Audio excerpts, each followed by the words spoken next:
ನಮ್ಮ ಜೊತೆಗಿದೆ ಇವತ್ತು KTM 390 ADV with 349cc engine. ಇದರಲ್ಲಿ ಗಾಡೀಲಿ ಏನಪ್ಪ ಚೇಂಜಸ್ ಅಂತಂದರೆ ಸ್ಟ್ರೋಕ್ ಮಾತ್ರ ಚೇಂಜಸ್ಸು. ಸೇಮ್ ಡ್ಯೂಕಲ್ಲಿ ಯಾವ ಥರ ಚೇಂಜಸ್ ಇತ್ತು ಅದೇ ಥರ. ಆದರೆ ಈ ಗಾಡಿನ ನೋಡ್ತಿದ್ದಂಗೆ ಕಂಡುಹಿಡಿಬೋದು, ಡ್ಯೂಕ್ನ ಕಂಡುಹಿಡಿಯೋಕ್ಕಾಗಲ್ಲ. ಯಾಕೆ ಅಂತಂದರೆ ಔಟರ್ ಲುಕ್ಕಲ್ಲಿ ಏನು ಚೇಂಜಸ್ ಇಲ್ಲ ಡ್ಯೂಕಲ್ಲಿ. ಆದರೆ ADVಲಿ ಚೇಂಜಸ್ ಇದೆ. ಏನಪ್ಪ ಅಂತಂದರೆ ಮೇಯ್ನ್ ಬರೋದು ಅಲಾಯ್ ವೀಲ್ಸು.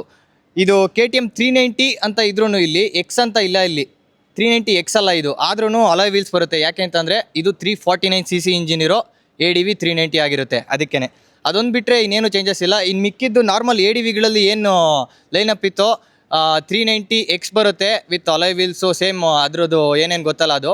ಇನ್ನೊಂದು ADV ಎಸ್ಸು, ಇನ್ನೊಂದು 6 ಯೂನಿವರ್ಸಲ್ ಏನದು ಗ್ಲೋಬಲ್ ಸ್ಪೆಕ್, ಅದು ಗ್ಲೋಬಲ್ ವರ್ಷನ್ ಅದು. ಇದು ನಾರ್ಮಲ್ಲು 390 ಅಂತಿದ್ರೆ 349cc ಇಂಜಿನ್ ಇರೋ ADV 390.